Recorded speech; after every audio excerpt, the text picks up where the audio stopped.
Unidade 4, Ciência, o homem na construção do conhecimento.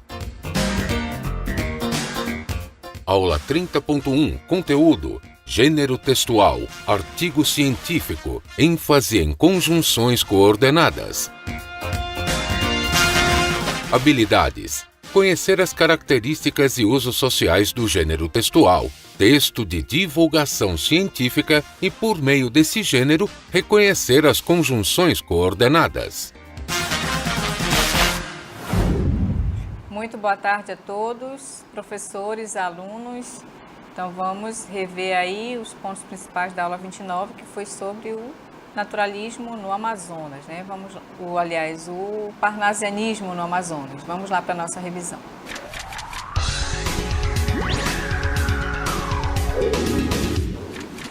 Muito bem, então vocês estudaram aí na aula síncrona sobre o contexto histórico-social no século XIX no Amazonas, ainda sobre o realismo-naturalismo, né? O contexto social, histórico-social, Brasil exportador de borracha. O Pará e o Amazonas produzem esse material, né? Aí nos grandes seringais. Houve uma grande migração dos nordestinos, né, para trabalhar nesses grandes seringais. Houve um grande crescimento econômico na região amazônica, né, construção de casas, prédios públicos, estradas, teatros e escolas. E em 1920 começou a decair, né? Houve a decadência aí da exportação da borracha, o fim do ciclo da borracha no Brasil, e aí as cidades entraram em decadência também, né? Já que a riqueza estava circulando, mas como outros países começaram a também produzir, né, a borracha, aí começou a cair a produção. O realismo e naturalismo no Amazonas, as peculiaridades próprias aí da literatura amazonense, né? No final do século XIX, início do XX, vivia-se o tempo de duas escolas poéticas formalistas, o parnasianismo e o simbolismo. Em ambas, o comprometimento com causas sociais era teoricamente vedado. O parnasiano se diluía na objetividade das descrições, ao passo que o simbolista se ensimesmava em textos sugestivos que descambavam muitas vezes para o religioso. E os principais autores desse período, do realismo e naturalismo no Amazonas, foi Taumaturgo Soteiro Vaz, com a obra Cantigas, Lembranças, livro póstumos. Paulino de Almeida Brito, com Noites em Claro, Contos Amazônicos, Portugal e Brasil, Salve. Essas foram as principais obras desse período. Então vamos seguir para o nosso desafio do dia.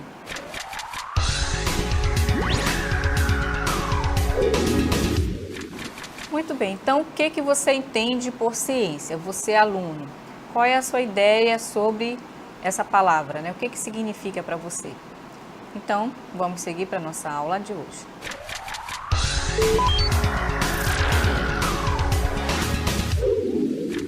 Muito bem, então a gente vai estudar um pouco hoje sobre os textos de divulgação científica, né? Qual é o objetivo desse texto, por que tem que se divulgar a ciência, né?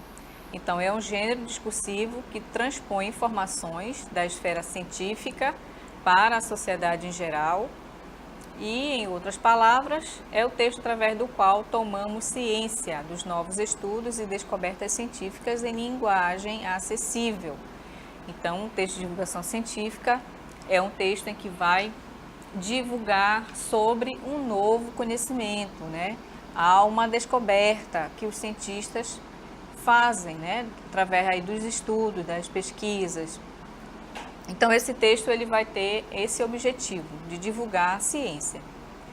Então, as características desse texto, ele é um texto dissertativo expositivo, porque ele vai expor sobre esse novo conhecimento, sobre essa descoberta, né? Ele vai se estruturar com a ideia principal. Nessa ideia principal vão estar as informações, os conceitos, né, de acordo com esse assunto, de acordo com essa nova descoberta, e o desenvolvimento, no caso, o corpo do texto, serão exemplos, comparações, né, os resultados do estudo, ou seja, o cientista vai ter que demonstrar, né, vai ter que mostrar como foi que ele realizou essa pesquisa, né? Então, ele vai ter que dar exemplos, ele vai ter que comparar, né, um conhecimento antigo com um conhecimento novo, né? Que a partir daquele antigo ele vai ter um novo conhecimento, né? Os resultados das pesquisas que ele fez durante um tempo, né? Porque o cientista ele precisa, né, ter esse estudo para que ele consiga alcançar o objetivo que é dar a nova descoberta, né? Descobrir esse novo conhecimento. E no final ele vai concluir o texto. E a finalidade é transmitir conhecimentos científicos para a maior quantidade de pessoas possível. Então, no momento que o cientista ele faz uma descoberta, é importante que ele divulgue esse texto, né, para a maior quantidade de pessoas, para que as pessoas tenham acesso a essa informação. E aí, é claro, ele vai precisar de algum meio de comunicação, né, ou ele vai posta na internet, ou ele vai para o jornal, ou ele vai para alguma revista científica, né? A linguagem desse texto ela tem que ser clara, objetiva e impessoal, ou seja, os verbos vão estar na terceira pessoa, porque ele vai estar falando sobre uma nova descoberta. Então, ele é imparcial, né? Ele não vai se colocar dentro desse texto. A variedade padrão da língua, né? Já que é um texto científico, né? Então ele precisa ter uma linguagem padrão, né? Os conceitos e os termos e os conceitos científicos, ou seja, dependendo da área que se faz essa descoberta, ele vai usar uma linguagem própria daquela área, né? Por isso que diz termos e conceitos científicos, termos técnicos daquela área. Então, nós vamos fazer a leitura de um texto, né? Que é justamente um texto de divulgação científica, porque houve uma pesquisa, né? Para se descobrir algo. Então, por exemplo, aí, ó, a obesidade infantil pode dobrar os riscos de morte antes dos 55 anos, diz o estudo. Então, veja que quando ele diz o estudo, significa que essa pessoa foi, né, em busca dessa informação em outros textos, né, em um texto que já foi divulgado, que ele já é conhecido. Então, o que ele afirma? Ó, a obesidade infantil mais do que dobra os riscos de morte antes dos 55 anos de idade. Segundo estudo, então dá para você perceber aí, quando ele diz segundo estudo, significa que ele foi buscar essa informação em um outro texto, nesse texto que já foi publicado, né? Segundo estudo publicado no New England Journal of Medicine, acompanhando, né, em um longo prazo, quase 5 mil crianças nascidas entre 1945 e 1984. Então, vejam que aí a revista interessante, super interessante, ela foi em busca desse estudo. E esse estudo ele foi publicado no New England Journal, ou seja, nesse jornal, né, que é um jornal de grande circulação, com certeza é um jornal confiável, né, e que essa pessoa que realizou essa pesquisa, ela divulgou nesse jornal. Né? E aí o que aconteceu? Ele fez uma pesquisa em crianças, quase 5 mil crianças nascidas de 1945 a 1984. Então vejam aí o período que ele levou, né, para fazer essa comparação dessas crianças nascidas nesse período. Os pesquisadores notaram que 1/4 dos voluntários que apresentava maior índice de massa corporal tinham 2 vezes maior taxa de taxa de morte por causas naturais, antes dos 55 anos, né, do grupo de MC. Entre essas causas, os especialistas consideraram doença hepática, alcoólica, doença cardiovascular, infecções, câncer, diabetes e overdose de drogas. Ou seja, a quantidade de crianças que se tornaram obesas nesse período, elas tiveram várias complicações de doenças, né? Como doenças do coração, infecções, o câncer, o diabetes, né? A overdose de drogas. Então, essas doenças, elas de alguma forma foram ocasionadas lá pela obesidade. Ou seja, as crianças que tinham tendência, né, à obesidade, ou que pela questão alimentar, né, não foi dada a atenção devida, o que aconteceu? Essas crianças tornaram-se adultas e morreram antes de 55 anos. Então vejam que há toda uma pesquisa para se fazer, para poder se comprovar algo, né? Não foi tirado da cabeça do jornalista ou da pessoa que divulgou essa informação nesse jornal. Então foi feito todo um trabalho de pesquisa, né? De comparações, né? De um grupo com o outro, né? As crianças que eram obesas tinham esse problema de saúde, todos esses problemas de saúde, morriam aos 55 anos de idade, e as crianças que eram mais magras, né, não tiveram esses problemas, né? Então foi provado o que? Cientificamente, né, que isso é uma verdade, é o que acontece, o que pode acontecer. Nós temos mais um texto de divulgação científica em que ele vai mostrar aí sobre um crânio que foi encontrado em Portugal, né, de um ser humano de 400 mil anos atrás. Então, esse crânio já é mais antigo do que os outros fósseis que já foram encontrados. Então vejam só como começa o texto. Fóssil tem bom estado de conservação, né, e difere morfologicamente de outros exemplares de neandertais encontrados na Europa. Então, quando a gente fala em neandertal, é um crânio humano que foi encontrado, não é? Há mais ou menos, tem mais de 35 mil anos, né? E aí, quando se descobre um fóssil que é muito mais antigo, né? Então, vai haver o quê? Uma quebra de conceito do que foi achado, né? E fazendo uma comparação aí, né? Se esse crânio do Neandertal tem mais ou menos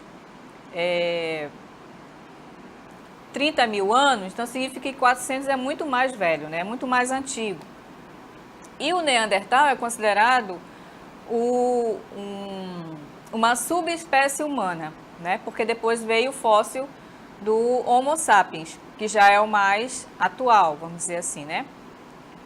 Um grupo de pesquisadores da Universidade de Lisboa encontrou um crânio humano de 400 mil anos no complexo arqueológico de Almonda, região central de Portugal.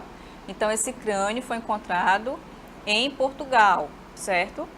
O fóssil é o mais antigo já descoberto no país e representa um importante achado para se entender o surgimento da vida na região no Pleistoceno Médio.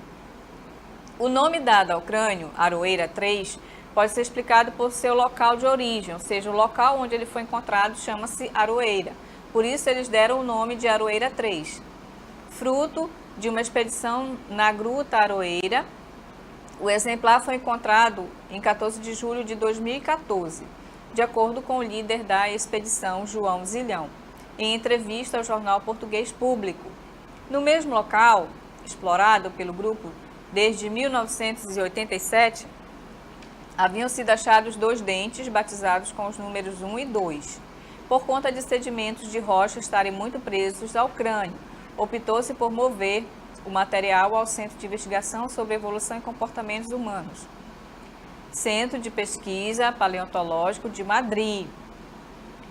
Então vejam que esses dentes, eles estão nesse centro, nesse local de investigação, né?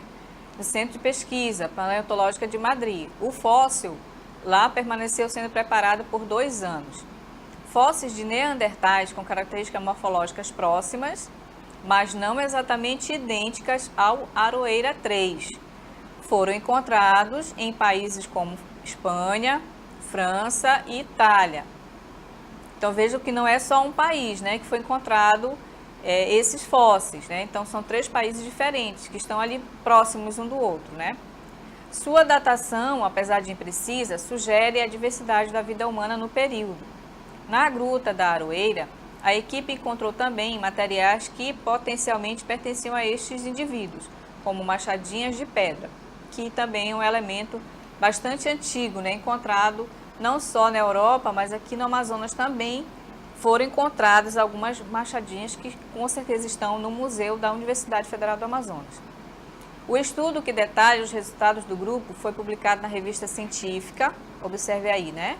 O estudo detalha os resultados do grupo e foi publicado na revista científica Proceedings of the National Academy of Sciences.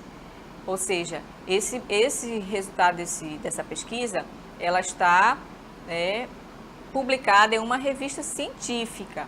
Né? Então, não é qualquer revista que esse material foi publicado.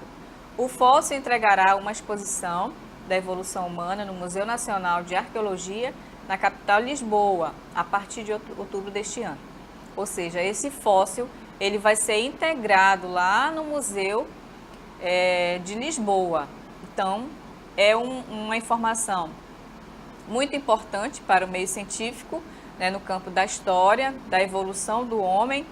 Então, você observou aí, né, que são pesquisadores, são cientistas que vão a campo fazer suas pesquisas, né, em busca, né, de conhecer, no caso aí, a ancestralidade do homem, né, o homem ancestral, o homem primitivo, né. Então, esse é um fóssil bastante antigo, mais antigo do que o do Homo sapiens e mais antigo do que o Neandertal. Então, é algo novo, né, que aí vai haver outras pesquisas para tentar descobrir se há, né, um fóssil mais antigo do que esse. E aí, dentro desses textos científicos, nós vamos mostrar agora para vocês algumas conjunções coordenadas, não é? Em que essas conjunções, elas são palavras invariáveis, né, que servem para conectar orações ou dois termos da mesma função sintática, né? Estabelecendo entre eles uma relação de dependência ou de simples coordenação. Ou seja, essas orações, elas podem ser independentes, não é? Ou então, vai haver uma certa dependência entre uma e outra, depende da conjunção que vai estar colocada nesse período, nessa oração. Então, quanto à classificação das conjunções, as conjunções classificam em aditivas, que no caso elas vão estabelecer uma relação de soma, né, de adição, ou seja, vai somar, vai acrescentar um termo no outro. Então, você vê, por exemplo, as conjunções que vão ter esse sentido de adição. O i, o nem, o mas também, né, as duas conjunções juntas. Então, aí elas vão ter essa ideia de adição, de soma. Por quê? Porque elas vão estar sendo adicionadas uma informação a mais no período. Então, quando eu digo assim, um dia se assentam perto de você no terraço e dizem uma frase de tal maturidade. Então, quando eu digo um dia se assentam perto de você no terraço, é uma oração independente, né? Ela é uma informação independente, ela tem uma informação completa. Então, se eu quisesse encerrar essa oração aí, ela ficaria tranquila, todo mundo iria entender, né? Agora, como eu quero acrescentar algo a mais a essa oração, então eu digo, e dizem uma frase de tal maturidade. Então, aqui eu estou fazendo uma relação de soma, estou somando um período a mais, uma oração a mais, correto? Assim vai acontecer com essas outras conjunções que vocês estão vendo aí em vermelho. Já as adversativas, elas vão ter uma relação de oposição, de adversidade. O sentido que elas vão provocar no texto é nesse sentido de oposição, de contrariedade. Por quê? Porque o que você afirma na primeira oração, você vai contrariar o que estiver na segunda. Né? Então, você vai usar o mais, ou porém, ou contudo, ou todavia, ou entretanto. Depende do contexto que você quer empregar uma dessas conjunções, tá? Quando eu digo assim, mas não crescem todos os dias, de igual maneira, crescem de repente. Então, claro, aqui, nessa oração, eu tinha uma oração anterior, não é? Então, aqui, ela vai estar tendo essa ideia de negatividade, de oposição, de adversidade, né? As alternativas, elas vão ter uma relação de alternância e elas vão ser identificadas por ou, ora, quer, já, seja. Então, essa aqui você vai alternar ou uma coisa ou outra. Né? No princípio, subiam a serra ou iam à casa de praia, entre embrulhos, comidas, engarrafamentos. natais, Páscoa, etc. Então aqui, a primeira oração, o princípio subiu a serra, é uma ideia. Aí, na outra, ou uma alternância, né? Uma coisa, fazia uma coisa aqui, outra ali, né? Iam à casa de praia. Então, sempre com essa ideia de uma coisa ou outra, alternância, alternando. Já as explicativas, elas vão ter uma relação de confirmação ou de justificação.